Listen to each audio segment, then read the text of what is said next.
Di awal cerita, kita diperkenalkan pada seorang pembunuh bayaran legendaris bernama John Wick yang memilih pensiun dari dunia gelap setelah menemukan kedamaian bersama istrinya, Helen.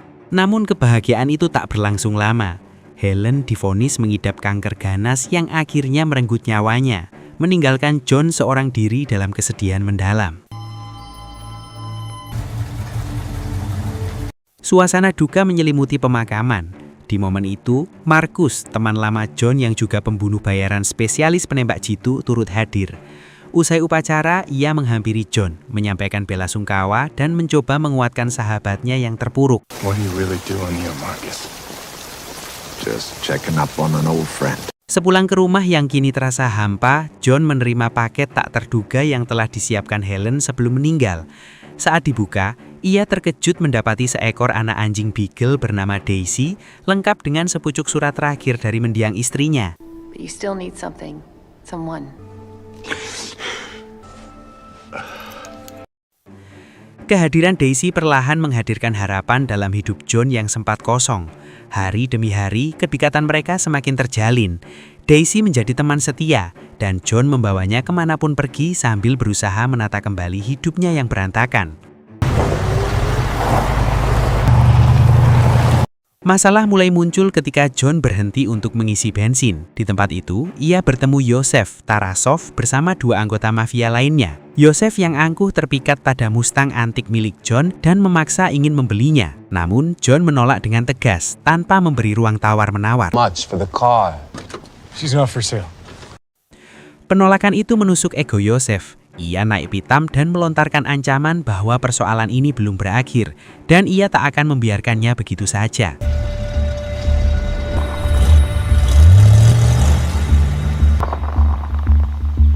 Setelah ketegangan di pom bensin, John melanjutkan perjalanan ke sebuah bandara. Penjaga di sana memberinya akses ke landasan pacu. Di area yang terbentang luas itu, John memacu mobilnya, mempertajam kembali instingnya di balik kemudi sambil meluapkan duka yang masih menghimpit.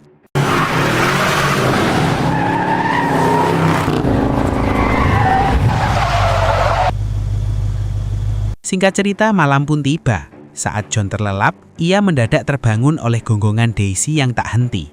Anjing kecil itu tampak gelisah, seolah nalurinya menangkap ancaman yang tengah mendekat ke rumah mereka. Benar saja, Yosef menyusup masuk. Ia bukan hanya mengincar mobil John, tetapi juga hendak membalas penolakan siang tadi. John yang lengah dihajar hingga tak berdaya. Sebelum pergi, Yosef melakukan tindakan keji dengan menghabisi anjing kesayangan John tepat di depan matanya.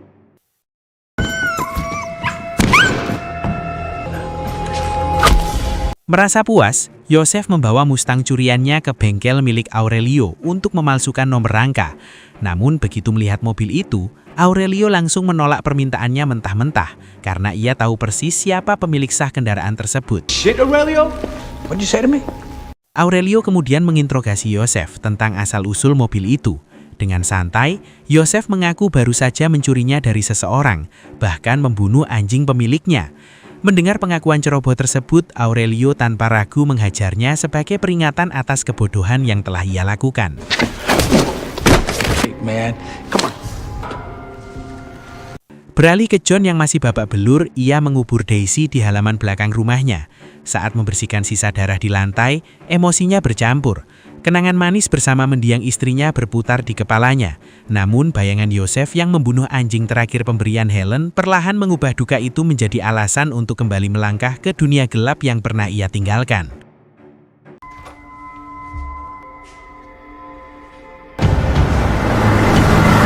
Tanpa menunda, John mendatangi bengkel Aurelio demi mencari jawaban. Ia menuntut penjelasan tentang siapa yang telah mencuri mobilnya dan merusak hidupnya. Akhirnya Aurelio mengungkap fakta penting. Pelakunya adalah Yosef Tarasov, putra tunggal Vigo Tarasov, bos mafia terbesar yang menguasai kota tersebut. Vigo, son. I need a ride. Setelah John meninggalkan bengkel, Vigo menelepon Aurelio dan menuntut penjelasan atas tindakannya memukul putranya. Namun ketika Aurelio mengungkap bahwa Yosef telah mencuri mobil John Wick dan membunuh anjing John Wick, wajah Vigo seketika pucat. Ia sadar putranya baru saja melakukan kesalahan fatal dengan membangunkan sosok Baba Yaga. Have you seen my son? Agree to your terms. Sesampainya Yosef di markas, alih-alih dibela, ia justru dihajar habis-habisan oleh Viggo. Setelah itu, Viggo menjelaskan siapa sebenarnya John Wick kepada putranya yang masih kebingungan dan mengira John hanyalah pria biasa. Viggo menjelaskan bahwa John bukan orang biasa, melainkan mantan rekannya yang dijuluki Baba Yaga, sosok yang pernah menuntaskan misi mustahil dengan menghabisi seluruh pesaingnya dalam satu malam. Peristiwa itulah yang menjadi fondasi berdirinya kerajaan mafia Viggo hingga saat ini. John will come for you. Menyadari kesalahan putranya tak bisa ditebus, Viggo segera menelpon John dan mencoba berdamai agar ia melupakan perbuatan Yosef. Namun, John yang telah dipenuhi amarah dan luka batin tak sedikit pun tertarik bernegosiasi. Ia menutup telepon secara sepihak, menegaskan bahwa perang tak lagi terhindarkan. Ketika upaya damai gagal, Viggo tak punya pilihan lain. Ia memerintahkan tangan kanannya mengerahkan pasukan besar ke rumah John, berniat menghabisi mantan rekannya sebelum ia bergerak lebih jauh. Baba Yaga. Di sisi lain, John telah memantapkan tekadnya. Ia menghancurkan lantai beton di ruang bawah tanah rumahnya. Dari dalamnya, ia menggali kembali masa lalu. Sebuah kotak berisi koin emas sebagai alat transaksi dunia kriminal, serta persenjataan yang selama ini ia kubur.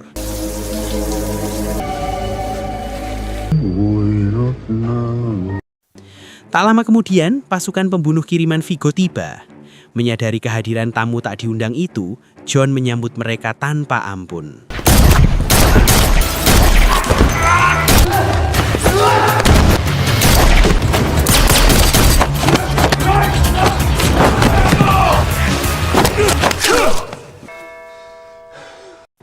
Seorang polisi datang setelah menerima laporan gangguan.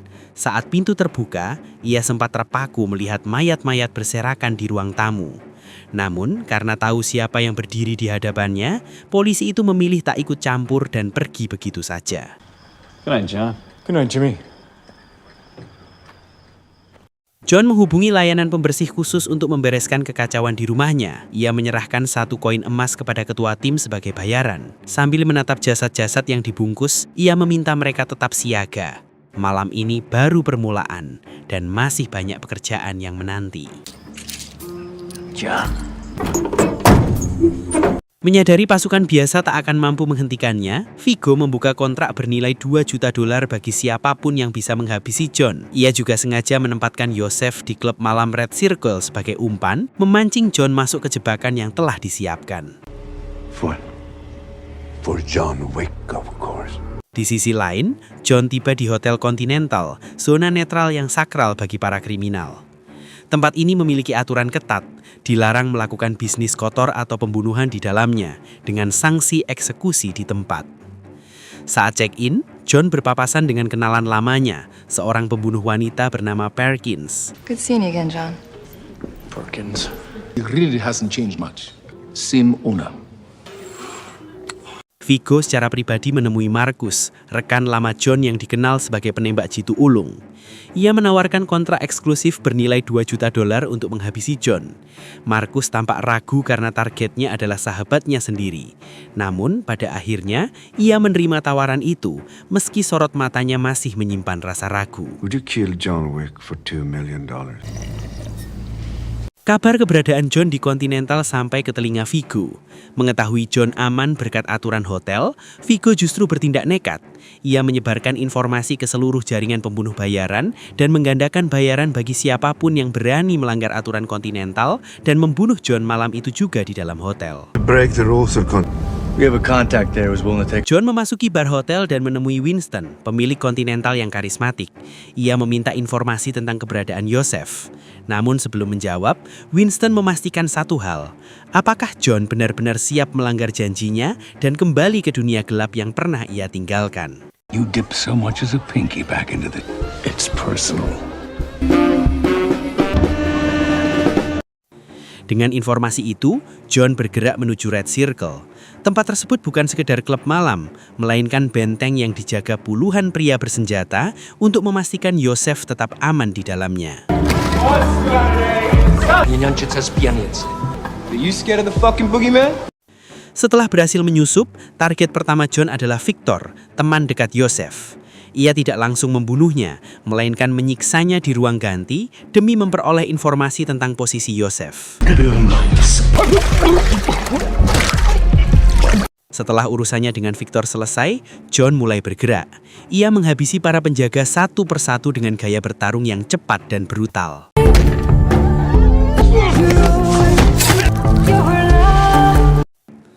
Tak lama, pandangannya menangkap sosok Yosef di tengah keramaian. Namun, kehadiran John sudah terdeteksi oleh para penjaga elit yang melindungi putra bos mafia itu.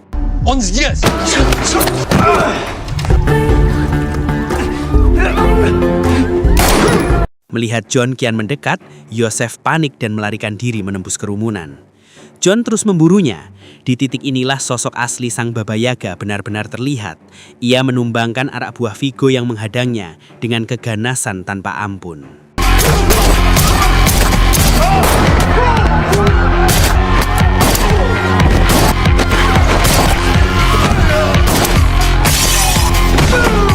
Namun tepat sebelum John berhasil menangkap Yosef, langkahnya dihentikan oleh Kirill, tangan kanan Vigo. Kemampuannya berada di atas rata-rata anak buah lainnya, bahkan menjadi satu-satunya yang mampu mengimbangi gaya bertarung John Wick.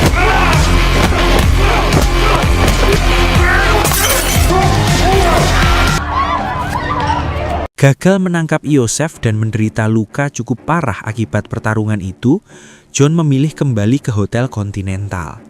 Ia segera memanggil dokter hotel untuk mengobati lukanya. You're looking to heal. Take 2 of these before your stitches will tear. I've got that covered. Saat John beristirahat di kamar, dari gedung seberang Marcus telah membidikkan senapan snipernya ke arah jendela. Namun ia melihat ancaman lain. Di dalam kamar, Miss Perkins diam-diam menyelinap, berniat membunuh John demi hadiah besar. Menyadari situasi itu, Marcus justru melepaskan tembakan peringatan yang sengaja meleset agar John terbangun.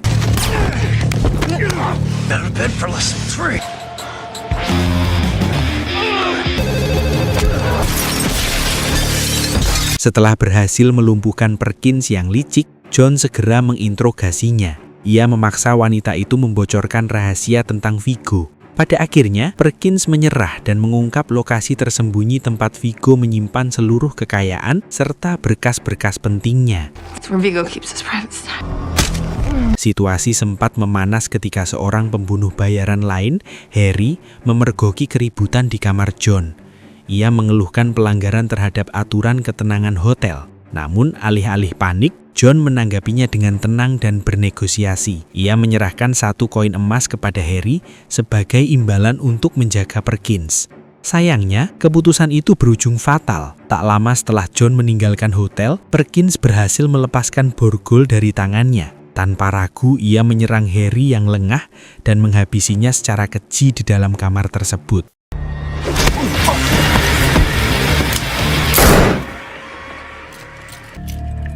Sementara itu, John tiba di gereja yang disebutkan Perkins. Tanpa membuang waktu, ia masuk dan mulai membersihkan area tersebut. Satu persatu anak buah Vigo yang berjaga dieksekusi secara senyap. John kemudian menyeret salah satu penjaga yang tersisa dan memaksanya menunjukkan ruang penyimpanan rahasia. Saat pintu brankas terbuka, terlihat tumpukan uang dan aset bernilai besar. John telah menyiapkan langkah nekat untuk memancing Vigo keluar. Ia membakar seluruh uang serta berkas-berkas penting milik sang bos mafia. Kabar kebakaran itu segera sampai ke telinga Vigo. Mendengar hartanya hangus, ia mengamuk dan langsung menuju lokasi bersama pasukannya, tanpa menyadari bahwa ia sedang melangkah ke dalam jebakan yang telah disiapkan. Begitu Vigo tiba, John menyergap dan menghabisi anak buahnya tanpa ampun. Namun John yang terlalu fokus menghadapi pasukan di depannya, tak menyadari ancaman dari sisi lain. Kirill diam-diam memacu mobilnya dan menghantam John dengan keras. Tubuhnya terlempar dan ia pun tak sadarkan diri. Saat terbangun, John sudah terikat di dalam sebuah gudang. Vigo berdiri di hadapannya, meluapkan amarah atas hancurnya seluruh asetnya. Ia juga melontarkan kata-kata tajam, menegaskan bahwa John tak akan pernah lepas dari masa lalunya dan kematian Helen adalah karma atas dosa-dosanya. Viggo lalu memerintahkan anak buahnya untuk mengeksekusi John di tempat.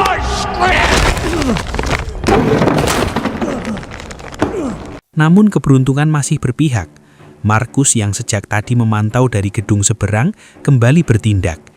Tepat sebelum eksekusi dilakukan, ia melepaskan tembakan jitu yang menewaskan penjaga Viggo dan membuka celah bagi John untuk melawan balik.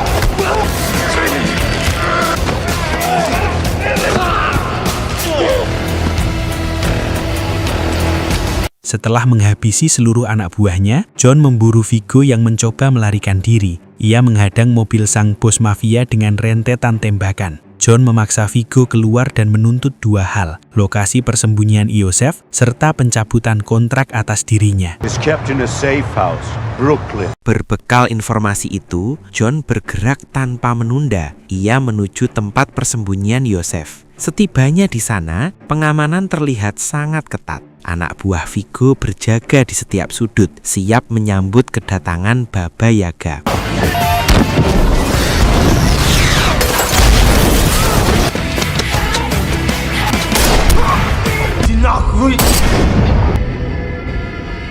Setelah misinya rampung, John kembali ke Hotel Continental untuk check out dan melanjutkan hidupnya. Mengetahui tugas telah diselesaikan dengan rapi, pihak hotel memberinya pelayanan ekstra. Charon, sang resepsionis, menyerahkan sebuah mobil baru sebagai kompensasi. Sebelum benar-benar menghilang, John menyempatkan diri menemui Markus untuk mengucapkan terima kasih karena telah menyelamatkan nyawanya dari eksekusi. Namun pertemuan dua sahabat lama itu tak luput dari pengawasan. Dari kejauhan, Perkins mengintai dan segera melaporkan pengkhianatan Markus kepada Viggo. Sesampainya di rumah, Markus dikejutkan oleh anak buah Viggo yang sudah menunggunya. Tak lama kemudian, Viggo muncul dengan tatapan penuh kebencian. Ia tak habis pikir, mengapa Markus membatalkan kontrak mahal dan memilih membantu John Wick. Bagi Viggo, itu adalah pengkhianatan. Tanpa ampun, ia bersama Perkins mengeksekusi Markus di tempat. Belum puas, Viggo menelpon John untuk memamerkan perbuatannya. Dengan nada dingin, ia memberitahu bahwa Markus telah tewas di tangannya. Mendengar kabar itu, emosi John memuncak. Ia langsung memacu mobil menuju rumah Markus. Setibanya di sana, John terpukul melihat tubuh kaku sahabatnya dan dendamnya kembali menyala. Perkins mungkin mengira ia akan lolos, tetapi Winston adalah sosok yang taat aturan. Karena terbukti membunuh Harry di dalam area Hotel Continental, Perkins telah melanggar hukum paling sakral.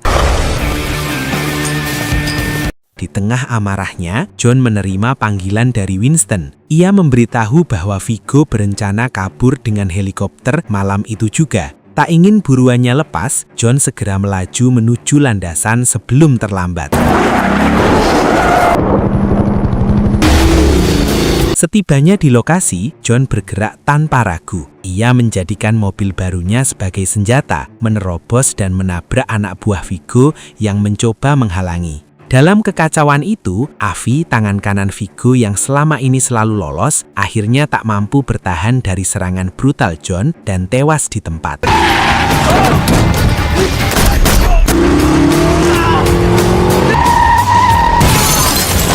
Viggo membalas dengan menabrakkan mobilnya ke kendaraan John hingga terdorong jatuh ke jurang. Beruntung, John berhasil keluar dari mobil yang rengsek itu. Kehabisan pasukan, Viggo akhirnya menantang sang Baba Yaga bertarung 1 lawan 1 dengan tangan kosong. Dogs. You and me, John.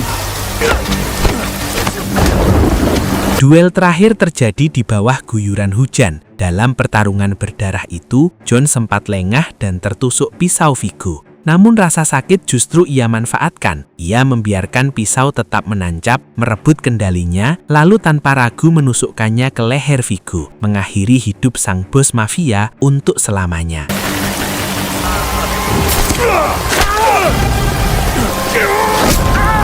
Setelah semuanya usai, John yang terluka parah mengambil alih mobil Vigo dan meninggalkan pelabuhan. Tubuhnya kian melemah akibat kehilangan banyak darah. Ia menepikan mobil di depan sebuah klinik hewan. Di ambang kesadaran, John membuka ponselnya dan memutar video kenangan mendiang istrinya, Helen, sebagai penguat agar tetap bertahan hidup. Saat hendak pergi, pandangannya tertuju pada kandang berisi anak-anak anjing yang menunggu untuk diadopsi. Ia pun memilih membawa seekor anak anjing pitbull bersamanya. Cerita ditutup dengan John yang berjalan pulang bersama teman barunya. Tamat. Nah, bagaimana pendapat kalian tentang film ini, Cuk? Silahkan komen dan like-nya. Mohon maaf jika ada kesalahan-kesalahan apapun, tolong dimaafkan ya, Cuk ya.